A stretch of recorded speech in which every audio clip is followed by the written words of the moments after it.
رادیوی تاجیکستان تقدیم می‌دارد.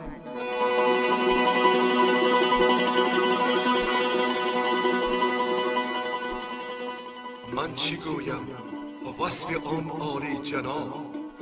نیست پیغمبر ولی دارد کتاب. مثنوی معنوی مولوی هست قرآن در زبان پهلوی.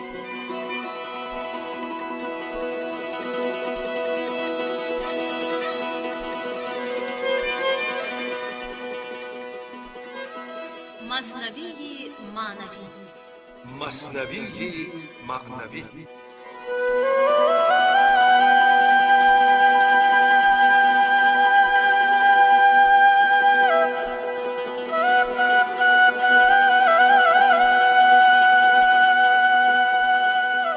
محفل ادبی و افتخار 800 سالگی مولانا محمد جلال الدین بلخی.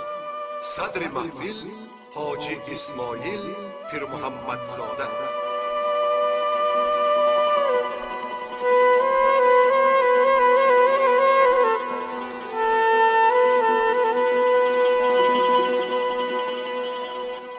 این کتاب مثنوی است که اصول دین است. درباره کشف رازهای وصول به حقیقت و رسیدن به مرتبه یقین است و دانش بزرگ خداوندی است و راه روشن خداپرستی است و آشکارترین برهان خداشناسی است. روشنایی آن مانند فانوس است که در آن چراغ باشد، چراغی که روشن‌تر از بامدادان نور بیفشاند. این کتاب بهشت دل است، چشمه ها و شاخساران دارد و از آن میان چشمه است که روندگان این راه به آن سلسبیل میگویند و صاحبان مقامات و کرامات این بهشت را برای ماندن و آسایش روح بهترین جای میدانند. نیکان در این بهشت میخورند و مینوشند و آزادگان از آن کشاده خاطر و شادمان میشوند. این کتاب چون رود نیل برای شکیبایان نوشیدن گوارا و برای فرعونیان و خداناشناسان رشک و حسرت است.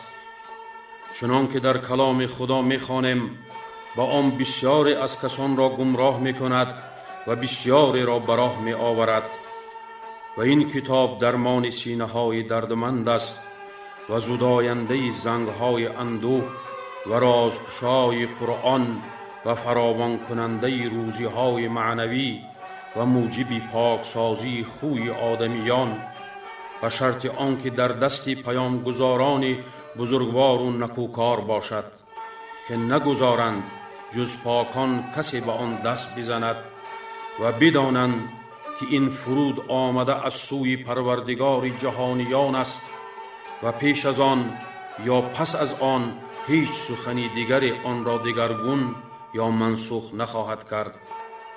و خداوند این کتاب را نگاه می دارد و او بهترین نگاه دارنده و از همه مهربانان نرم دلتر است. برای این مثنوی معنوی القاب دیگری هم هست که خداوند بر آن نهاده است و ما به همین مختصر سخن را کوتاه کردیم و این مختصر خود نشانه بسیار است و این جرعه به آبگیر ره می نماید و این یک مشت سخن از خرمن گران می گوید. این بنده ناتوان نیازمند به رحمت خدای بلندپایه محمد ابن محمد ابن حسین بلخی که خدا بندگی او را قبول کند میگوید: من در تطویل این کتاب منظوم مثنوی کوشیده ام کتابی که شامل داستانهای شگفت و نادر، سخنان درخشان و راهنمایی‌های روشن است. این کتاب از طریقت پرهیزگاران سخن میگوید و بوستان خداپرستان است. شالوده های سخن در آن مختصر و کوتاه و معانی آنها بسیار است. این کوشش را من به درخواست کسی کرده ام که سرور، تکیهگاه و معتمد من است و پاره از پیکری من است که در آن روح من جای دارد و ذخیره امروز و فردای من است و او پیر پیشوای عارفان، رهنمای رسیدن به مرتبه یقین، فریادرسی خلق، امین دلها و عقلها، سپرده خداوند در میان آفریدگان و برگزیده او از میان خلق و جلوگاه وصایا است که خدا بر پیامبرش فرموده و اسراری که به بنده خاصی درگاهش در میان نهاده. کلید گنجینه های عرش و امین گنج های این جهان، ابوالفضائل حسام الحق و الدین حسن ابن محمد ابن حسن، معروف به ابن اخی ترک است. بایزید این روزگار و جنید این زمانه و مرد راستین در مرتبه مردان خدا است و پدر و اجدادش نیز چنین بوده اند که خداوند از او و از همه آنها خوشنود باد. در اصل از مردم ارومیه است و از طریق این سخن معروف که به هنگام خفتن کرد بودم و بامدادان عرب برخواستم، نسبت به شیخ بزرگوار دارد که گوینده این سخن است. خدا روان آن شیخ و فرزندان او را پاک بدارد و این پدر و فرزند چی سلف و خلف نیکوی هستند. حسام الدین نسبی دارد که خورشید جامه خود را بر آن افکنده است و حسبی دارد که اختران روشنایی خود را به پیشگاهش افشانده اند. همواره درگاه این خاندان قبلگاه توجه دیگران بوده است و همواره فرزندان صاحبان ولایت معنوی به آن روی می آورند و کعبه آرزوهاست که خواستاران لطف گرد آن می گردند. امید که همواره تا ستاره‌ای می درخشد و اختری می تابد این درگاه پناه باشد برای آنها که صاحبی بصیرتند و ربانی و روحانی و آسمانی و عرشی و نورانی اند. آنها که دیگران در نظاره آنها خاموش میمانند، غایبانی که حضور دارند، خسروانی که در جامعه های مندرسند و نجبای واقعی جماعات مردمند و صاحبان فضیلتند و روشنایی های رهنماینده اند. ای پروردگار جهانیان، این دعای مرا بپذیر و این دعایی است که پذیرفته خواهد بود، زیرا همه گروه های خلق را در بر میگیرد و ستایش خدای یگانه را و درود خدا به سرور ما محمد صلی الله علیه و سلم، اصحابشان و پیروانش و خاندانشان. و خدا ما را بس است و کارگزار نیک است.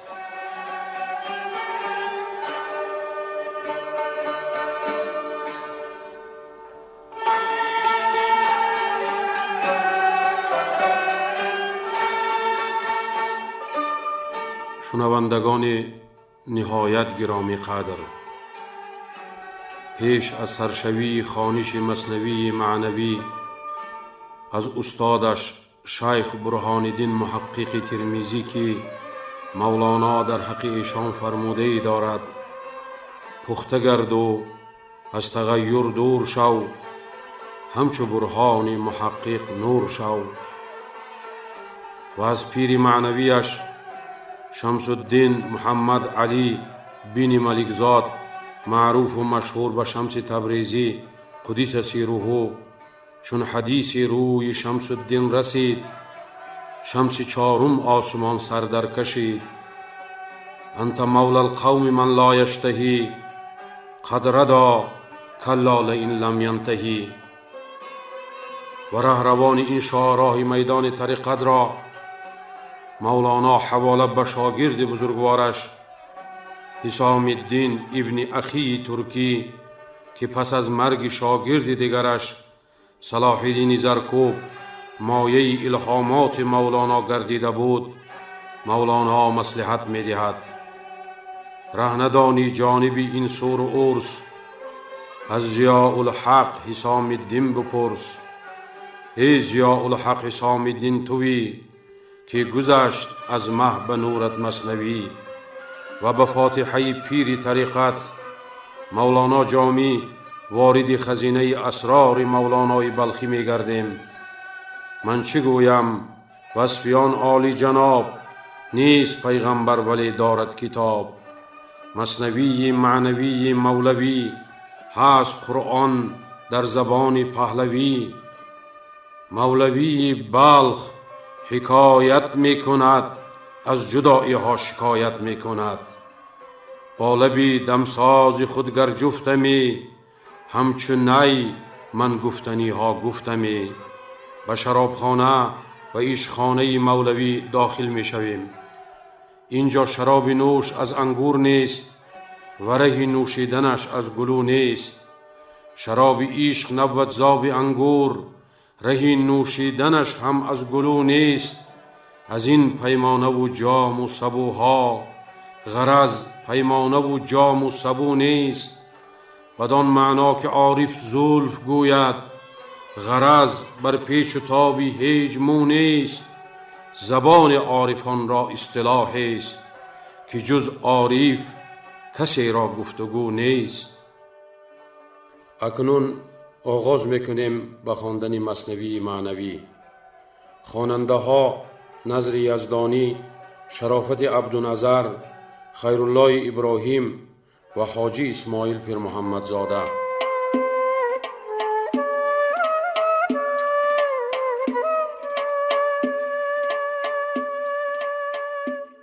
بشنو از نی چون حکایت می کند، از جدایی ها شکایت می کند. کز نیستان تا مرا ببریده اند، از نفیرم مرد و زن نالیده اند. سینه خواهم شرح شرح از فراق، تا بگویم شرح درد اشتیاق. هر کسی کو دور ماند از اصل خویش، باز جوید روزگاری وصل خویش. من به هر جمعیت نالان شدم، جفت بدحالان و خوشحالان شدم. هر کسی از ظن خود شد یار من، از درون من نجست اسرار من. سیر من از ناله من دور نیست، لیک چشم و گوش را آن نور نیست. تن ز جان و جان ز تن مستور نیست، لیک کس را دیدی جان دستور نیست. آتش است این بانگ نای و نیست باد، هر که این آتش ندارد نیست باد. آتشی عشق است کاندر نی فتاد، جوششی عشق است کاندر می فتاد. نی حریفی هر که از یار برید، پرده هایش پرده های ما درید. همچو نی زهر و تریاق کی دید، همچو نی دمساز و مشتاق کی دید. نی حدیثی راه پرخون می کند، قصه های عشق مجنون می کند. محرمی این هوش جز بیهوش نیست، مر زبان را مشتری جز گوش نیست. در غمی ما روزها بیگاه شد، روزها با سوزها همراه شد. روزها گر رفت گو رو باک نیست، تو بمان ای آنکه چون تو پاک نیست. هر که جز ماهی ز آبش سیر شد، هر که بی روزیست روزش دیر شد. در نیابد حال پخته هیچ خام، پس سخن کوتاه باید والسلام. بند بگسل باش آزاده پسر، چند باشی بند سیم و بند زر. گر بریزی بحر را در کوزه، چند گنجد قسمتی یک روزه. کوزه چشم حریصان پر نشد، تا صدف قانع نشد پر در نشد. هر کی را جامه ز عشق چاک شد، او ز حرص و عیب کلی پاک شد. شاد باش ای عشق خوش سودای ما، ای طبیبی جمله علتهای ما. ای دوای نخوت و ناموس ما، ای تو افلاطون و جالینوس ما. جسم خاک از عشق بر افلاک شد، کوه در رقص آمد و چالاک شد. عشق جان تور آمد عاشقا، تور مست و خر موسی صاعقا. با لبی دمساز خود گر جفتمی، همچو نی من گفتنی ها گفتمی. هر کی او از هم زبان شد جدا، بی زبان شد گرچه دارد صد نوا. چون که گل رفت و گلستان در گذشت، نشنوی زان پس ز بلبل سرگذشت. جمله معشوق است و عاشق پرده، زنده معشوق است و عاشق مرده. چون نباشد عشق را پروای او چو مرغ ماند بی پر وای او. من چگونه هوش دارم پیش و پس، چون نباشد نور یارم پیش و پس. عشق خواهد کین سخن بیرون بود، آینه غماز نبود چون بود. آینه دانی چرا غماز نیست، زان که زنگار از رخش ممتاز نیست. در سلوکی سالکان سنگار شکاف، در قلوب فاسقان راه نیافت.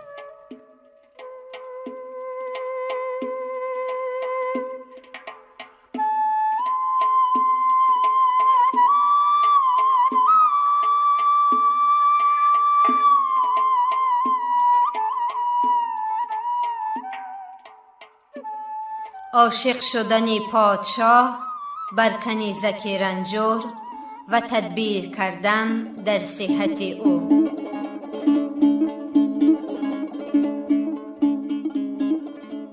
بشنوید ای دوستان این داستان، خود حقیقت نقد حال ماست آن.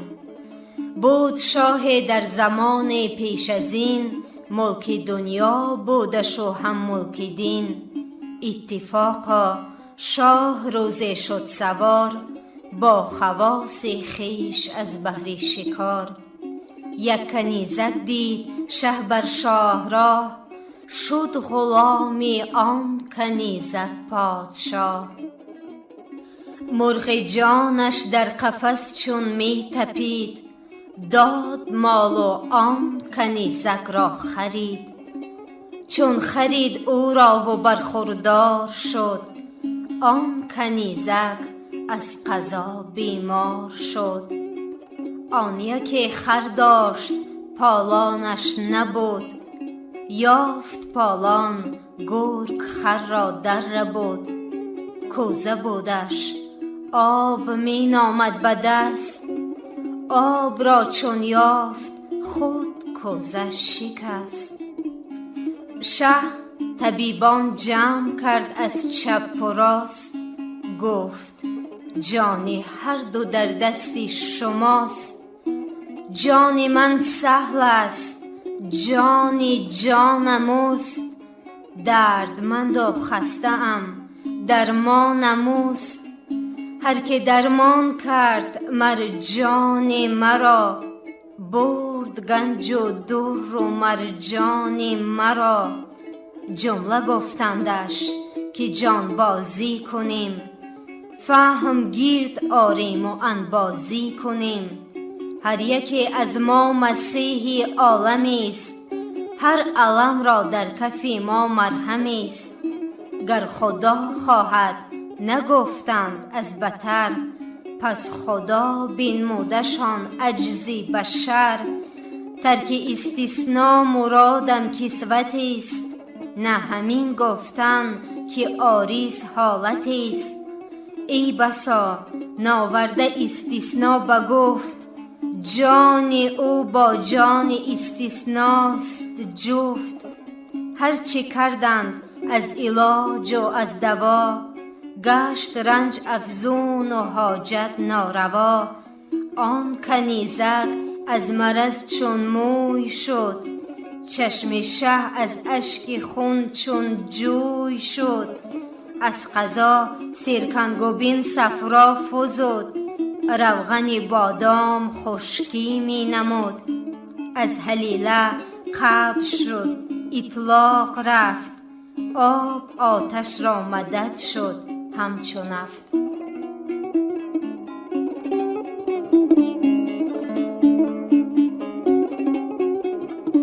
ظاهر شدن عجز حکیمان از معالجه کنیزک و روی آوردن پادشاه به درگاه اله و در خواب دیدن او ولی را.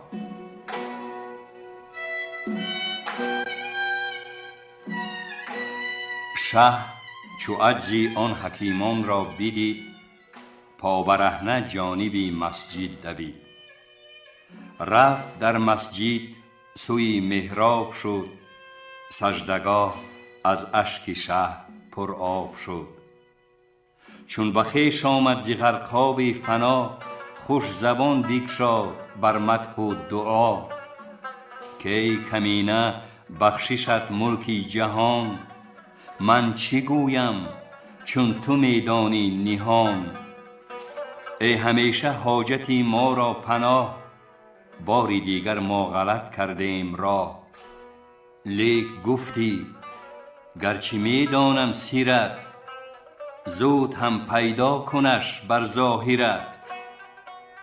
چون برآورد از میانی جان خروش، اندر آمد بحر بخشایش بجوش.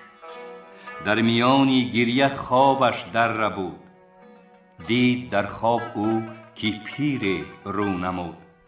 گفت ای شه مژده حاجاتت رواست، گر غریب آیدت فردا سیماست. چون که آید او حکیمی حاذق است، صادقش دان کو امین و صادق است. در علاجش سحر مطلق را ببین، در مزاجش قدرتی حق را ببین. چون رسید آن وعدگاه و روز شد، آفتاب از شرق اخترسوز شد. بود اندر منظره شه منتظر، تا ببیند آنچه بنمودند سیر. دید شخص فاضل پرمایه، آفتاب در میانی سایه. می رسید از دور مانندی هلال، نیست بود و هست در شکلی خیال. نیست وش باشد خیال اندر روان، تو جهان بر خیال بین روان. بر خیال صلحشان و جنگشان، و از خیال فخرشان و ننگشان. آن خیالاتی که دامی اولیاست، عکس مهرویان بستانی خداست. آن خیالی که شه اندر خواب دید، در رخی مهمان همه آمد پدید. شه بجای حاجبان فانیش رفت، پیشیان مهمانی غیبی خیش رفت. هر دو بحر آشنا آموخته، هر دو جان بدوختن بردوخته. گفت معشوقم تو بودستی نه آن، لیک کار از کار خیزد در جهان. ای مرا تو مصطفی من چون عمر، از برای خدمتت بندم کمر.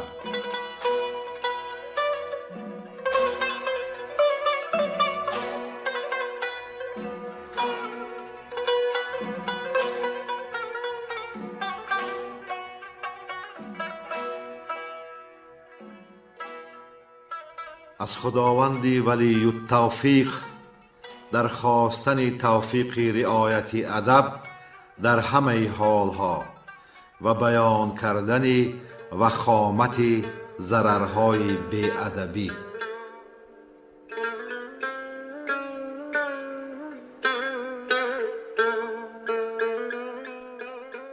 از خدا جوییم توفیق ادب، بی ادب محروم گشت از لطف رب. بی ادب تنها نه خود را داشت بد، بلکه آتش در همه آفاق زد. مائده از آسمان در می رسید. به شرای و بیع و به گفت و شنید. در میان قوم موسی چند کس به ادب گفتند کو سیر و عدس. منقطع شد خوان و نان از آسمان، ماند رنجی زرع و بیل و داسمان. باز عیسی چون شفاعت کرد حق، خوان فرستاد و غنیمت پرطبق. باز گستاخان ادب بگذاشتند، چون گدایان زله ها برداشتند. لالبه کردی عیسی ایشان را که این دایم است و کم نگردد از زمین. بدگمانی کردن و حرصاوری کفر باشد پیش خوانی مهتری. زان گدارویان نادیده زی آز، آن دری رحمت بر ایشان شد فراز. ابر برناید پی منع زکات، و زنا افتد و با اندر جهاد. هرچی بر تو آید از ظلمات و غم، آن ز بی باکی و گستاخی است هم. هر کی بی باکی کند در راه دوست، رهزنی مردان شد و نامرد اوست. از ادب پر نور گشت است این فلک، و از ادب معصوم و پاک آمد ملک. بد ز گستاخی کسوفی آفتاب، شد عزازیل ز جرأت رد باب.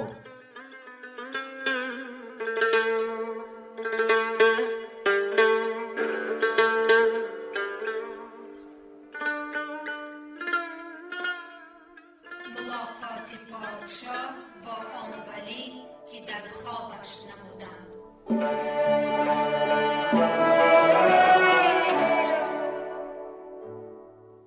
دست بگشاد و کنارانش گرفت، همچو پیش اندر دل و جانش گرفت.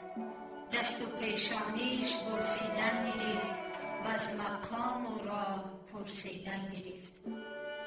پرسان بی‌کشیدش تا به صدر، گفت گنج یافتم اما به صبر. گفت ای نور حق و دفع حرج، معنی از صبر و مفتاح الفرج. ای لقای تو جوابی هر سؤال، مشکل است و حل شود بالقیل و قال. ترجمانی هرچه ما را در دل است، دست گیری هر که پایش در دل است. مرحبا یا مجتبا یا مرتضا، این تقی جا القضا ذاق الفضا. انت مولا القلب من لا یشتهی، قدر دا کلا لئن لم ینتهی. چون گذشت آن مجلس و خانه کرم، دستی او بگرفت و برد اندر حرم.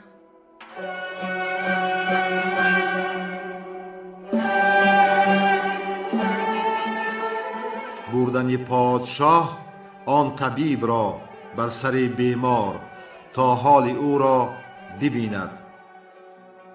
قصه رنجور و رنجوری بخواند، بعد از آن در پیش رنجورش نشاند.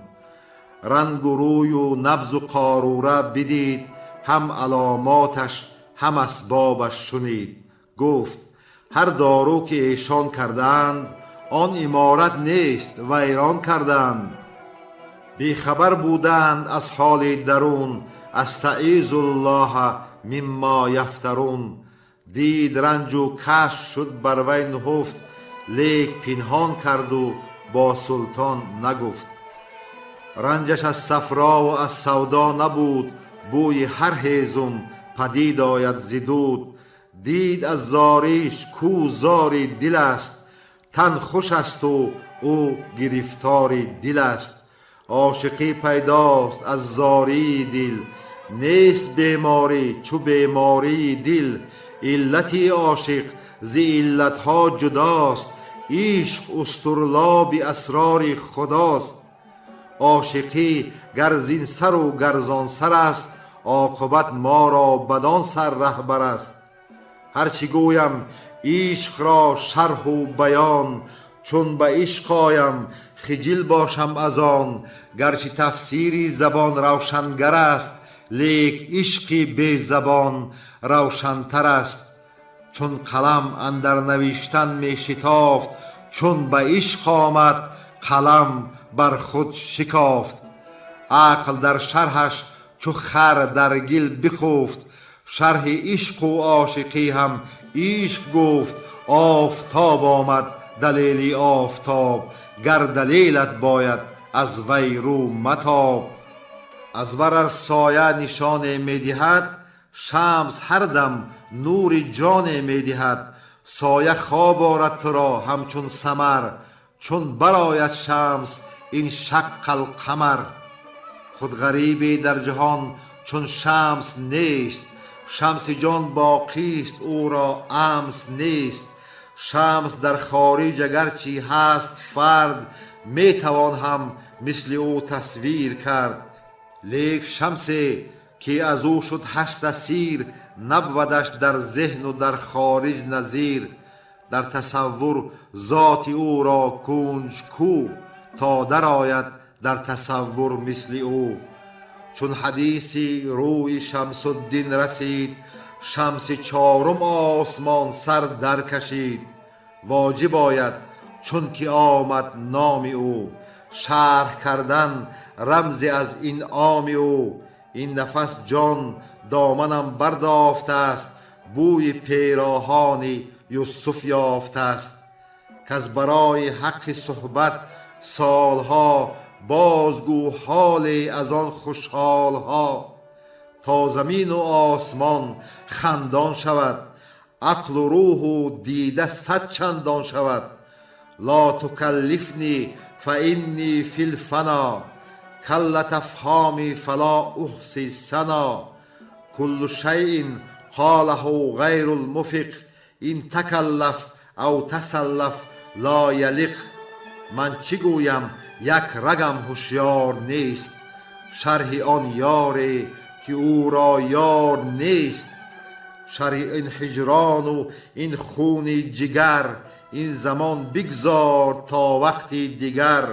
قال اطعمنی فانی جائع، و اعتجل فالوقت سیف قاطع. صوفی ابن الوقت باشد ای رفیق، نیست فردا گفتن از شرطی طریق. تو مگر خود مردی صوفی نیستی، هست را از نسیه خیزد نیستی. گفتمش پوشیده خوشتر سری یار، خود تو در ضمن حکایت گوش دار. خوشتر آن باشد که سر دلبران، گفته آید در حدیث دیگران.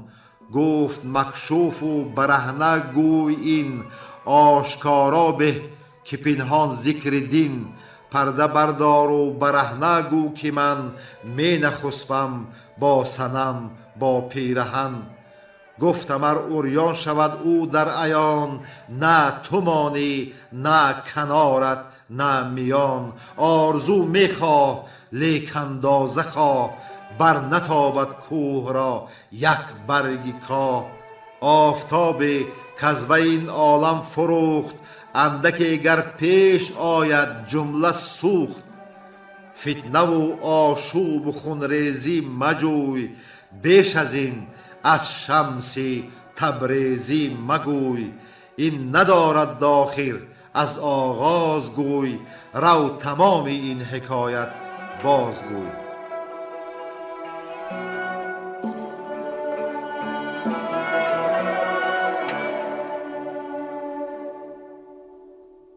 خلوت طلبیدن آن ولی از پادشاه، جهت دریافتن رنج کنیزک.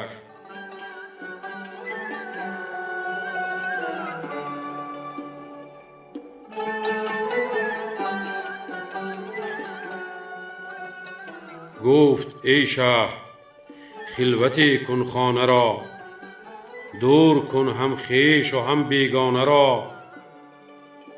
کس ندارد گوش در دهلیزها، تا بپرسم زین کنیزک چیزها.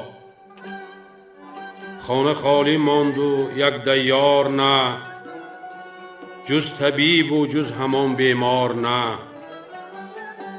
نرم نرمک گفت شهری تو کجاست، که علاج اهل هر شهر جداست و اندر آن شهر از قرابت کیستت خویشی و پیوستگی با چیستت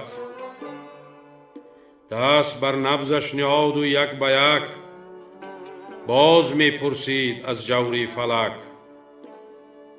چون کسی را خار در پایش جهد پای خود را بر سری زانو نهد بس سری سوزن همی جوید سرش ور نیابد می کند با لب ترش خار در پا شد چنین دشوار یاب خار در دل چون بود واده جواب خار دل را گر بدیدی هر خسی دست کی بودی غمان را بر کسی کس به زیر دم خر خار نهد خر نداند دفع آن بر می جهد بر جهد وان خار محکمتر زند عاقل باید که خار برکند خرزبر دفع خار از سوز و درد جفته می انداخت صد جا زخم کرد آن حکیمی خارچین استاد بود دست می زد جا به جا می آزمود زان کنیزک بر طریق داستان باز می پرسید حال دوستان با حکیم او قصه ها می گفت فاش از مقام و خواجگان و شهر و باش سوی قصه گفتنش می داشت گوش سوی نبض و جستنش می داشت هوش تا که نبض از نام کی گردد جهان او بود مقصود جانش در جهان دوستان شهر او را برشمرد بعد از آن شهر دیگر را نام برد گفت چون بیرون شدی از شهر خویش در کدامین شهر بودستی تو بیش نام شهر گفت و زان هم درگذشت رنگی روی و نبض او دیگر نگشت خواجگان و شهرها را یک به یک باز گفت از چای و از نان و نمک شهر شهر و خانه خانه قیصه کرد نه رگش جنبید و نه رخ گشت زرد نبض او بر حال خود بود بیگزند تا بپرسید از سمرقندی چوقند نبض جست و روی سرخ و زرد شد که سمرقندی زرگر فرد شد چون ز رنجور آن حکیم این راز یافت اصل آن درد و بلا را باز یافت گفت کوی او کدام است در گذر او سری پول گفت و کوی غاطفر گفت دانستم که رنجت چیست زود در خلاصت سیرها خواهم نمود شاد باش و فارغ و آمین که من آن کنم با تو که باران با چمن من غمی تو میخورم تو غم مخور بر تو من مشفقترم از صد پدر هین و هان این راز را با کس مگو گرچه از تو شه کند بس جستجو گورخانه راز تو چون دل شود آن مرادت زودتر حاصل شود گفت پیغمبر که هر کی سر نهفت زود گردد بر مرادی خویش جفت دانه چون اندر زمین پنهان شود سیری او سرسبزی بستان شود زر و نقره گر نبودندی نهان پرورش کی یافتندی زیر کان بعدها و لطفهای آن حکیم کرد آن رنجور را ایمن ز بیم بعدها باشد حقیقی دلپذیر وعده ها باشد مجازی تا سگیر. وعده اهل کرم گنجی روان، وعده نااهل شد رنجی روان.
شما محفل ادبی را با افتخار 800 سالگی مولانا محمد جلال الدین بلخی شنیدید. تهیه‌گر خیرالله ابراهیم، یاوری تهیه‌گر ایرج میرزا علی، منظم آواز برنای نظام، محرر عبدالقادر عبدالقهار. خانه آباد باشید.